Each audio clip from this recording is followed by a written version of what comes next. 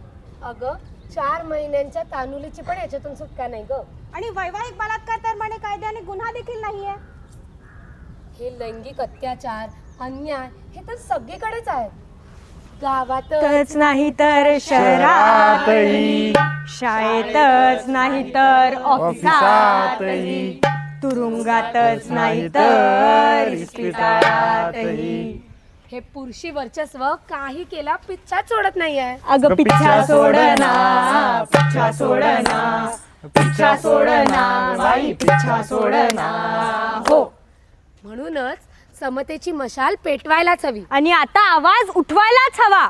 उठा चला, उठा चला, उठा चला, उठा चला, सुसज्ज वा उठा चला, सशस्त्र वा उठा चला, सज्ज वा उठा चला, सशस्त्र वा उठा चला. समतेच्या वाटेनं भेद संपूया चला, समतेच्या वाटेनं भेद संपूया चला. ती असो की तो असो, सारे आहे समान. ती असो की तो असो, सारे आहे समान. असमान या रूढींचा अंत करूया चला. उठा उठा चला चला, उठा उठा चला चला, उठा. समतेचे वीर हो, समतेचे वीर हो, समतेचे वीर हो. तर बघितलं आपण सर्वांनी, कितीही सरकारी योजना आणि सोयी सुविधा आल्या तरी स्त्रियांवर होणारे अत्याचार हे काही कधीच कमी झालेले नाहीयेत. फक्त बदलत्या वेळेनुसार त्यांचं स्वरूप बदललंय. मग ती सती प्रथा असोत, बालविवाह असोत, घरगुती हिंसाचार असोत, स्त्री भ्रूण हत्या असोत, यासारख्या अनेक समस्या आजही आपल्या समाजामध्ये आहेत. आणि या सर्व समस्यांचं गूढ जर आपण बघितलं तर ते कुठेतरी पुरुष सत्तात्मक मानसिकता आणि स्त्री पुरुष असमानता यामध्ये आपल्याला दिसून येतं. आणि म्हणूनच स्त्री पुरुष समानता ही फक्त कागदापुरती, चर्चेपुरती मर्यादित न ठेवता ती आचरणात आणायला हवी. तेव्हाच कुठेतरी आपण या समस्यांना सामोरे जाऊ शकू. आणि म्हणूनच यासाठी आपण सर्वांनी एकत्र येऊयात, आवाज उठवूयात आणि पेटवूयात. समतेची मशाल. मनपूर्वक धन्यवाद.